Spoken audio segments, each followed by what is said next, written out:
Sudono Salim adalah pendiri dari Salim Group yang memiliki banyak sekali anak perusahaan, seperti Indofood yang menjadi produsen mie instan terbesar dan juga Bogasari yang bergerak sebagai produsen tepung terbesar.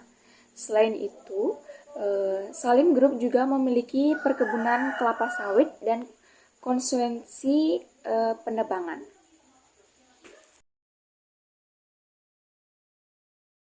Sudono Salim mulai perjalanan hidupnya dengan bekerja buruh pabrik, menjual tahu dan kerupuk.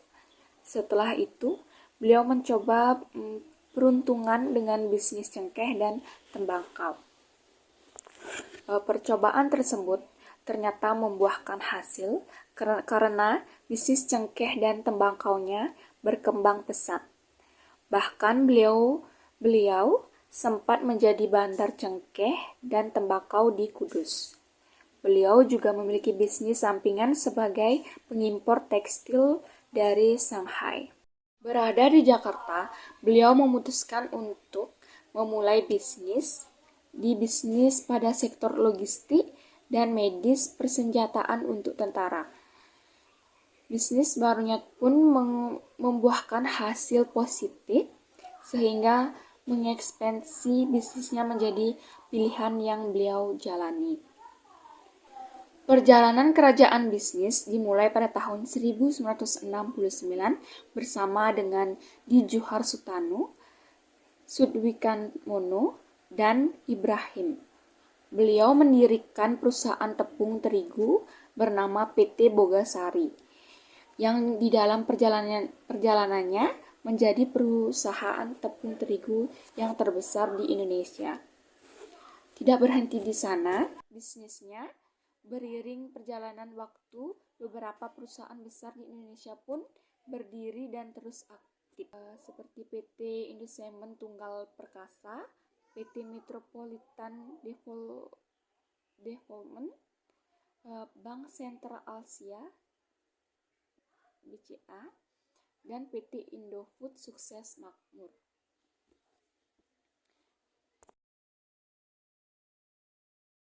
Dari perjalanan hidup Sutomo Salim yang saya tadi presentasikan, jika ingin mempunyai bisnis harus mempunyai tekad yang kuat dan semangat dan tekad yang tinggi, walaupun keadaan tidak mendukung, kamu harus tetap bangkit dan optimis. Tokoh kedua entrepreneur yaitu Aji Krishna. Aji Krishna pemilik dan pengelola Krishna Pusat Oleh-oleh khas Bali, bahkan mungkin pusat oleh-oleh terbesar yang ada di Indonesia.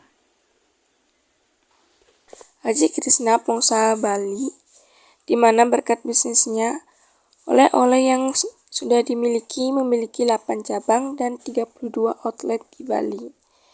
Kini dia sudah menjadi seorang miliarder. Aji tidak suka belajar saat berada di rumah. Namun ia selalu beruntung dan naik kelas untuk melanjutkan pendidikan ke SMP. Harapannya untuk menempuh pendidikan di tingkat SMA pupus. Aji memutuskan untuk merantau ke kota Denpasar.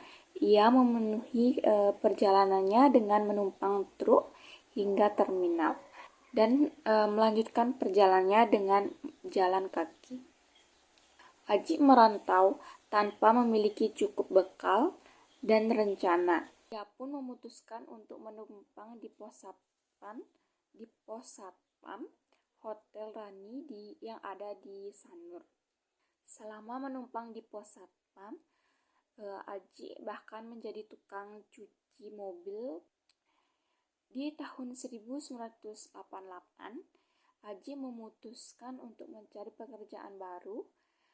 Beruntungnya ia mendapatkan pekerjaan di sebuah konveksi yang bernama Siddhartha. Beberapa tahun kemudian, Aji memberanikan diri membuka toko yang bernama cok konveksi. Dengan modal gaji yang ia peroleh selama bekerja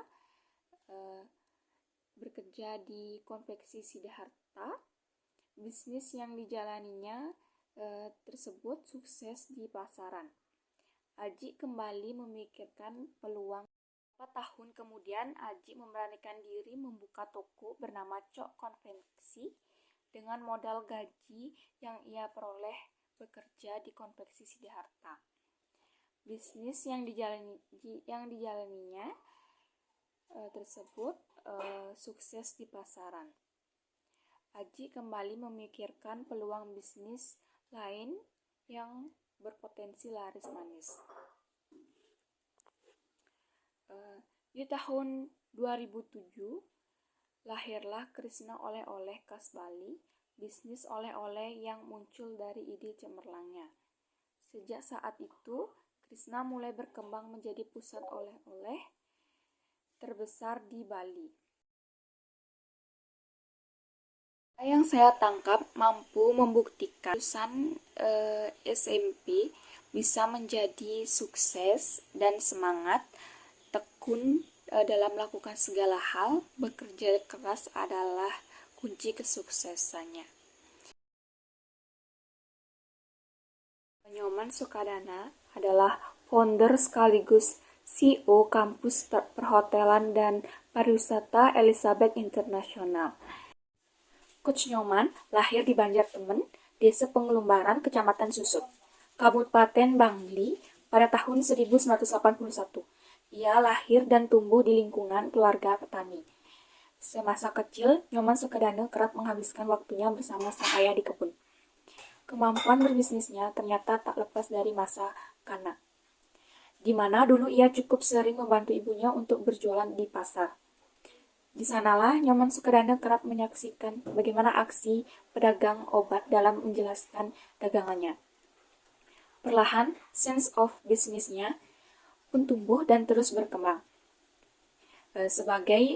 Sebagaimana diceritakan pada laman pribadinya, Nyoman kecil hobi menonton bagaimana cara berdagang obat, menjual produknya. Sebagaimana diceritakan pada laman pribadinya, Nyoman kecil hobi menonton bagaimana cara berdagang obat, menjual produknya di tengah keramaian pasar.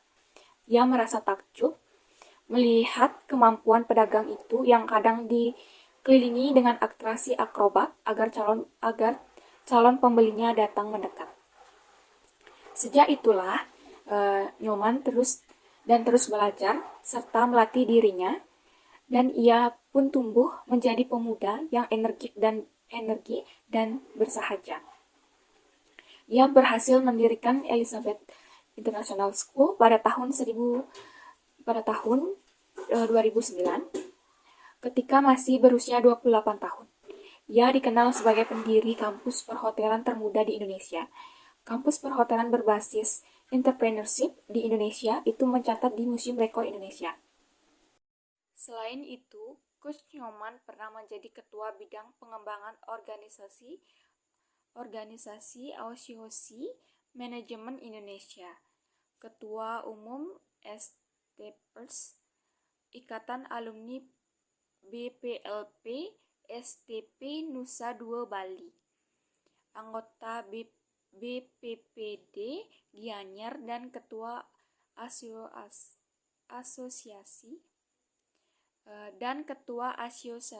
Lembaga Vokasi Denpasar. Dan kini beliau sudah meninggal dunia pada hari Sabtu tanggal 9 September 2021. Dari perjalanan hidup CEO Nyoman Sukadana ini memiliki tekad yang sangat tinggi dan tekun melakukan segala hal dan berani mencoba hal yang baru.